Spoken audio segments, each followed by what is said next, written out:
everyone, welcome to another episode on Miss Kinky T's YouTube channel. And I know it's been a while, y'all. It's been like a month since I posted anything. This whole quarantine thing and trying to learn a new job from home has been kicking my butt. Okay, I've been working like at least 60 hours a week and I'm tired and I'm worn out and just haven't been able to get back to my hair. But basically it's been a year since I first started posting videos on YouTube. Yay! And because I think the first post went like the beginning of May of last year, and really I just wanted to get on because I just wanted to share in the love of being a hair product junkie. I want to go out and buy this and this and this and say my thoughts and have people respond back, just having that whole exchange with people. And I mean, because money-wise, that wasn't really my goal because I didn't know how long I was going to be doing this. But I did tell myself if I managed to hit 100 subscribers in a year, that's all I wanted, y'all. If I hit 100 subscribers in a year, then I'll keep doing the videos. And I think last time I checked, I was at 204, which means I doubled my goal and I'm excited. So I'm going to keep going. Thank you guys to everyone who tunes in all the time, your comments. I appreciate you guys when I see you in person, your comments, just so much. Thank you so much for the love. I just want to, recognize you guys out there. But I'm going to go ahead and get started. Basically in this video, I just want to give just some tips that I've learned doing all this, being a hair product junkie over a year and recording it on YouTube. I just want to tell you some things I've learned and hopefully they help you out. So without further ado, let's go. Number one, I like petroleum. Yes, I said it. I like petroleum, okay? Now I know it's a big thing, or at least it used to be in the hair community, about like not using petroleum, how it clogs up your pores, this and this and this. And I used to use hair grease when I was little, like most of us, and my hair grew. But the first reason I started to get into the natural hair community in the first place was because I was developing a skin allergy and I wasn't sure if it was because of the chemicals in the products, so I started using more natural products. So that also meant I stopped using the grease and I started creating my own oils. So even though my oils were great and all, they were moisturizing, stimulation from like peppermint oil and all things like that, I would have to oil my hair like every 2 days. Because the oil would absorb into my skin so quick and I was back to having a dry scalp. So I decided to start trying to make my oils into more like of a grease form because I know I could go a couple of days longer with grease. So I did try beeswax first. I melted that down, mixed my oils, and I was using that, was all good, but I was still kind of having the same problem where I felt like I had a dry scalp after 2 days. So I started taking my oil mix and mixing it with petroleum. And I'm fine. And I know I just think about everybody who's like, oh, it clogs your pores and all this. But when this quarantine first started and my hands were like crusty and dry from all the washing, I grabbed some Vaseline real quick. And like 2 days, my hands were back to normal. So why wouldn't I want the same effect for my scalp? If the petroleum can heal my hands, it can heal my scalp. It's still skin. So like once I started putting the oils with the petroleum, I was fine. Felt like less itching. It felt like a different kind of itch. You can tell when you have a real dry itch versus just like a normal itch. So I'm going to keep using petroleum. I'm going to still make my oil mixes with all my essential oils and carrier oils, but I'm going to mix it in with the petroleum so it can last longer on my head. And not only that, I've also noticed if I'm scratching less, usually the more dry my scalp is, the more shedding I notice when I'm doing my hair. I think the last time I did my hair, I've noticed a lot less shedding. So I'm going to continue to use petroleum, see if my shedding still has gone down. But I said it, I like petroleum. And not to mention, don't you realize everybody right now is going back to grease? All the things they said we weren't doing before, now all of a sudden everybody's going back to grease. They're doing wash and goes in grease. They're doing twist outs, braid outs. Everybody's going back to grease to try this out. So obviously their head was missing it too. Number two, if you are trying to go natural for the purpose of growing your hair, I'm going to tell you right now, wash and goes may not be your best friend. And the thing is, it's not because of the wash and goes itself. It's actually the more risk you have of getting tangles when it comes to wash and go, which therefore leads to more breakage.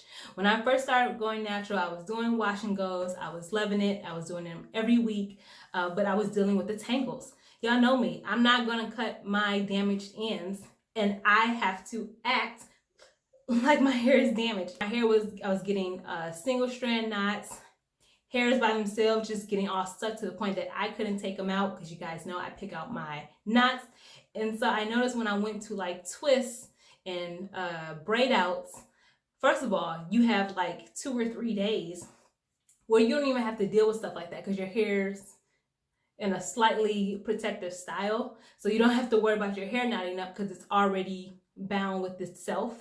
And then once you pick it out, I mean, unless you separate it a lot, you still don't have to worry about too much manipulation to the point that they were knotting themselves. So if you are doing a natural hair journey to grow your hair, my best tip is to use like mini twists or braids. To me, the best method is to twist your hair and mini twists. Keep those for 2 weeks. Continuously oil your scalp. Use petroleum if you want. And just redo your process every 2 weeks. Take them out, wash your hair, put them back in twists, another 2 weeks. And even if you want, what I used to do, wash my hair, I will put the twist in, I will wear them for a week so I can leave it in kind of that semi-protective style, and then I will take them out and wear the twist out for the other week. And then by the time that week's over, it's time to wash your hair. And it was just a continuous process, and I noticed a lot less knotting versus me doing a wash and go. So that's just my tip. That's what happened with me. Number 3, plan your wash day based on your mood. Okay, so I already want to suggest, if you're in a bad mood, if you're tired, don't even have a wash day that day, because you're going to be doing it for hours on top of hours. And if you're already tired, you're just going to get grumpy. You're going to start taking shortcuts, and you're going to start breaking your hair. That's just what it really is. So base it on your mood. So like pre-pooing. Pre-pooing can make such an easy wash day because it detangles your hair before you even start shampooing. So products are able to go in easier once you get the conditioner rinsed out. Styling products can go in easier, everything like that, even like sectioning hair. But if you pre-poo, your wash day is going to be longer. It's another step you have to take, and that's another hour that you're not going to get back, and that you're actually working and tiring yourself out. Clay washes, that's another thing that's going to extend your wash day. If you are halfway tired, don't think about doing a clay wash. I mean, you already got to make the clay. It's already messy. You got to put it in your hair. You got to wait for it to harden. You got to rinse it out, which is also messy. And then remember, at the end of this wash day, you have to clean everything up, okay? So please know your mood before you go into your wash day, because otherwise you're just going to screw yourself. I've screwed myself tons of times. I've gone into like 2 o'clock in the morning, exhausted, having to go to work the next day. Just don't do it. Just know where you are before you start, okay? All right, so number 4. As someone who keeps their damaged areas, I am not a snip happy person. If I see my damage, I'm going to recognize it and I'm going to keep it. But I have to do my wash days as someone with damaged hair. So a lot of times you'll see people doing like the braid out and the twist outs, and they just pull it off freely and it just unravels pretty. That doesn't work for me. My ends most likely are knotted at the bottom, so I have to take my time, okay? Unravel those to the point that I don't have any breakage. I'm not creating any new knots before I can even get to a healthy point where I can just unravel the rest. And you just have to treat your damage like it's damaged. That's where it is. That's what it is, excuse me. When I first started my wash day, the damaged area I showed you guys at the top of my head, I used to section that separately because the hairs were so much shorter than everything else. They, to me, were actually getting tangled in with the other hair, and when I tried to comb it through, I was getting more breakage from that area. So for a good, I want to say like 4 months, I was separating my crown area separate from my usual 4 quadrants. So I would have 5. So 4 and then one right here. And just I had to deal with it until that area was able to grow out to the point that I can now just do the regular 4.